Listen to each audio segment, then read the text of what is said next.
E aí, pessoal? Sejam bem-vindos a mais um mergulho profundo aqui no The Deep Dive. Hoje vamos explorar um tema que mexe muito comigo. O estoicismo. Legal. E para me guiar nessa jornada, tenho a companhia da Vanessa, nossa experta em filosofia. Vanessa, prazer te ter aqui. Oi, Eduardo. O prazer é meu. Bom, você é experta em filosofia, então acho que seria legal começar explicando para quem está nos ouvindo o que é esse tal de estoicismo, né? Afinal, é só mais uma filosofia da Grécia Antiga ou tem algo a mais? O estoicismo, de fato, nasceu na Grécia Antiga, lá pelo século III a.C., mas vai muito além de ser só mais uma filosofia. Ele foi fundado por Zenão de Cítio e se tornou um dos movimentos filosóficos mais influentes da história, impactando pensadores e líderes por séculos. O que me fascina é que os princípios do estoicismo continuam ressoando com as pessoas até hoje, mesmo depois de tanto tempo. É mesmo. Me intriga essa capacidade do estoicismo de transcender o tempo e se manter relevante. E aí que entra a grande questão do nosso mergulho de hoje. Será que o estoicismo é apenas uma filosofia para refletirmos? Ou ele pode ser um guia prático para a vida? Algo que a gente possa usar no dia a dia para lidar com os desafios e incertezas, as emoções? Essa é a pergunta de R$1 milhão, Eduardo. E para respondê-la, vamos imergir nos materiais que você selecionou. Isso. Explorando desde a origem do estoicismo, passando por seus princípios-chave, até chegar em como podemos aplicar esses ensinamentos nos dias de hoje. Aliás, falando em origens, me chamou a atenção que o estoicismo surgiu em um período turbulento da Grécia Antiga, uma época de crises, guerras, impérios em ascensão. Me lembra um pouco o mundo em que vivemos hoje, não acha? Totalmente. Parece que a história gosta de se repetir, né? E é justamente nesses momentos de crise que as pessoas buscam por respostas, por algo que lhes dê segurança e direção. Pelo que eu entendi, o estoicismo oferecia justamente isso. Um caminho para encontrar paz interior e significado em meio ao caos. Exatamente. Zenão de Cítio, o fundador do estoicismo, não queria criar apenas mais uma teoria filosófica. Ele buscava um sistema prático para viver bem, para lidar com as adversidades da vida de forma sábia e virtuosa, independente das circunstâncias externas. É como se eu dissesse: olha, o mundo lá fora pode estar pegando fogo, mas aqui dentro da nossa mente podemos cultivar a paz e a serenidade. Que conceito poderoso! E quais eram as ferramentas? Os pilares que sustentavam essa busca por paz interior? Como o estoicismo guiava as pessoas nesse caminho? Um dos pilares centrais do estoicismo é a ideia do logos, a crença de que o universo opera segundo uma ordem racional, uma espécie de inteligência universal que permeia tudo. Os estoicos acreditavam que para vivermos em harmonia precisamos nos alinhar a essa ordem, a essa razão universal. E como fazemos isso? Através da virtude. Eles colocavam a virtude como bem supremo, a chave para a verdadeira felicidade. Interessante. Mas me explica melhor essa relação entre virtude e felicidade. Era tipo: seja bonzinho, você será feliz. Seria simplista demais colocar dessa forma. Para os estoicos, a felicidade, ou eudaimonia, não era um estado emocional passageiro, mas sim uma condição duradoura de bem-estar. Uma vida vivida em acordo com a natureza e com a razão. E essa harmonia só se alcançava através do cultivo da virtude. Entendi. Então a felicidade não era um objetivo em si, mas sim uma consequência natural de uma vida virtuosa. Uma vida em sintonia com a ordem do universo. Faz muito sentido. Mas e na prática, como eles colocavam essa busca pela virtude em ação? Tinha algum método, alguma técnica específica? Sim. Eles desenvolveram uma série de práticas e exercícios para cultivar a virtude e fortalecer a mente. Uma das mais conhecidas era a meditação diária. Um momento para refletir sobre as ações do dia, identificar erros e áreas a serem aprimoradas. Eles também praticavam a visualização negativa. Visualização negativa. Que nome forte. Era algum tipo de ritual macabro. Calma, não era nada disso. A visualização negativa era um exercício mental para se preparar para os desafios, para as adversidades que a vida inevitavelmente nos apresenta. Eles imaginavam situações difíceis que poderiam acontecer para não serem pegos de surpresa, para desenvolverem a resiliência. Era como se estivessem treinando a mente para lidar com os problemas. Entendi. É como se eles estivessem vacinando a mente contra o sofrimento. E além da meditação e da visualização negativa, o que mais eles faziam? Outra prática fundamental era o exercício da gratidão. Eles se esforçavam para reconhecer e apreciar as coisas boas da vida, por menores que fossem, cultivando uma atitude de agradecimento. Eles acreditavam que a gratidão era um antídoto poderoso contra a negatividade e o desânimo. Faz todo sentido. Quando a gente foca no que temos de bom, fica mais fácil lidar com os desafios. Mas me fala uma coisa.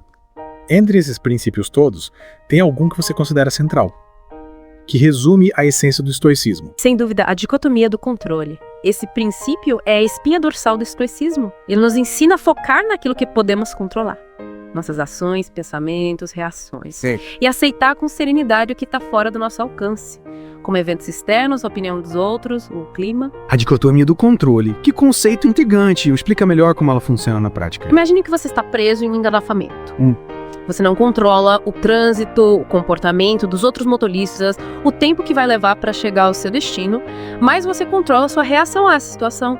Você pode escolher se irritar, xingar, buzinar, ou pode optar por manter a calma, ouvir uma música relaxante, aproveitar o tempo para refletir. A dicotomia do controle nos convida a focar no que podemos influenciar, em vez de desperdiçar energia com o que está fora do nosso alcance. Puxa, que conceito poderoso. Acho que essa ideia da dicotomia do controle pode ser libertadora, né? Com certeza. Ela nos liberta da ansiedade, da frustração, do sentimento de impotência diante dos desafios da vida. E o mais interessante é que ela se aplica a tantas situações. Desde as mais simples, como um engarrafamento, até as mais complexas, como um problema de saúde, uma crise profissional, um relacionamento difícil. Agora que você mencionou, me lembrei de uma situação em que a dicotomia do controle me ajudou muito. Era um período em que eu estava me sentindo sobrecarregada com o trabalho, tinha assumido muitos projetos, estava trabalhando até tarde e a pressão estava me consumindo. Eu não conseguia parar de pensar nos prazos, nas responsabilidades. Isso estava afetando meu sono, meu humor, minha saúde. Imagino como você estava se sentindo, Eduardo. A sobrecarga de trabalho é um problema cada vez mais comum, e o estoicismo pode nos ajudar a lidar com essa situação de forma mais equilibrada. Mas me conta, como a dicotomia do controle te ajudou nesse momento? Eu estava tão focado no problema, na sensação de estar sendo engolido pela avalanche de tarefas que não conseguia enxergar uma saída. Foi aí que eu me lembrei do princípio da dicotomia do controle. Comecei a separar o que estava sob meu controle do que não estava. Eu não podia controlar a quantidade de trabalho que me era atribuída, nem a expectativa dos meus superiores. Mas podia controlar como eu organizava meu tempo, como eu priorizava as tarefas, como eu delegava responsabilidades. E como essa mudança de perspectiva te impactou? Foi libertador. Ao invés de me sentir uma vítima das circunstâncias, passei a me sentir no comando da situação, mesmo dentro de certos limites.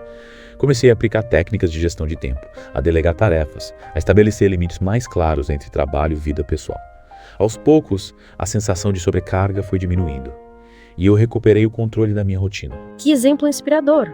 Isso mostra como a dicotomia do controle pode ser uma ferramenta poderosa para lidar com estresse e ansiedade no dia a dia. E sabe o que me fascina no estoicismo? É que ele não se limita a oferecer soluções para problemas pontuais.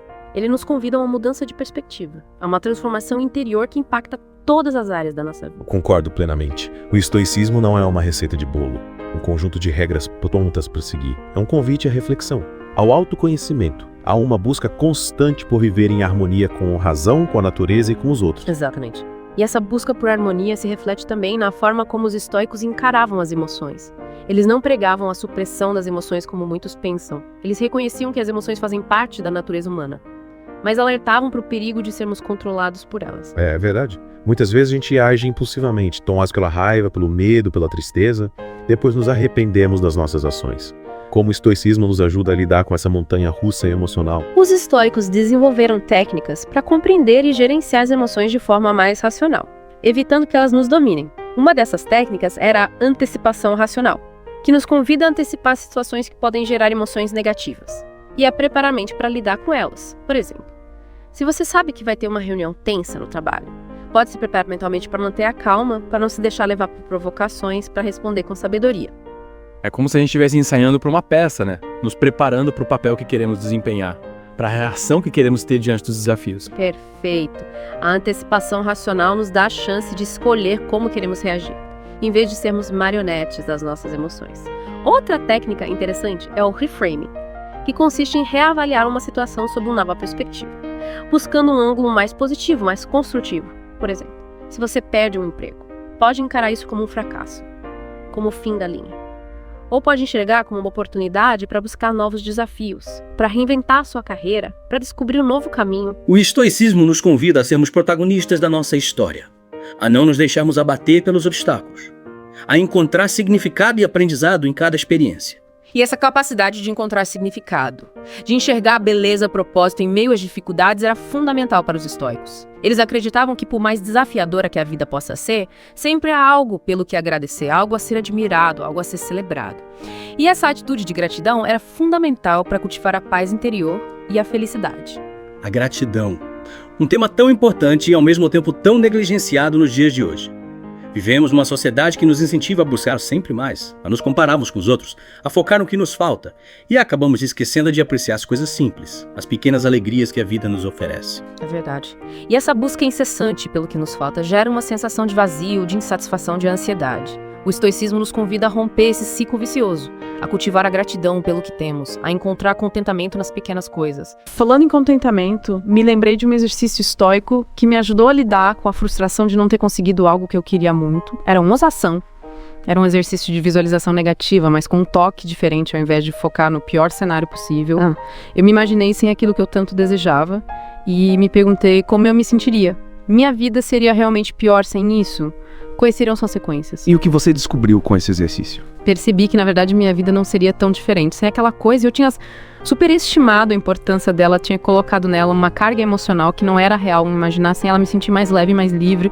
E percebi que a frustração que eu sentia era mais um produto da minha mente do que da realidade em si.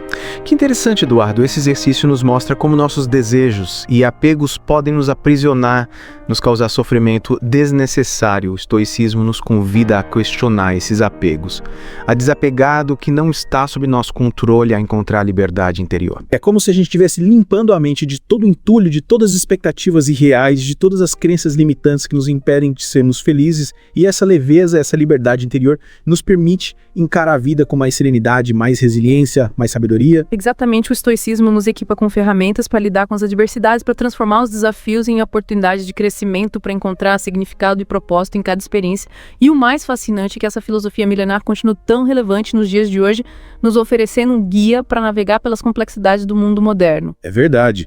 E por falar em mundo moderno, me chama a atenção como o estoicismo vem ganhando cada vez mais popularidade nos últimos anos. Livros, podcasts, artigos. Parece que as pessoas estão redescobrindo a sabedoria dos estoicos e encontrando nela respostas para os desafios do nosso tempo. É verdade, um mundo cada vez mais acelerado, conectado e incerto. O estoicismo nos oferece um porto seguro, um caminho para cultivar a paz interior, a resiliência, a clareza mental.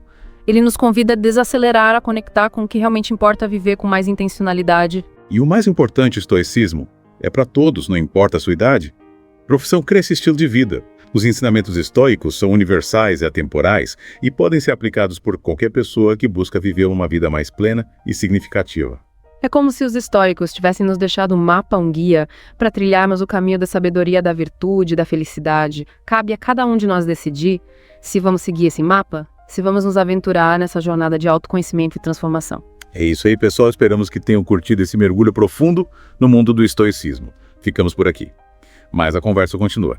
Quais ensinamentos estoicos vocês vão levar para a vida? Compartilhem suas reflexões conosco nas redes sociais. Até a próxima e que a sabedoria dos estoicos ilumine seus caminhos. Valeu, galera. Um abraço estoico e até o próximo The Deep Dive.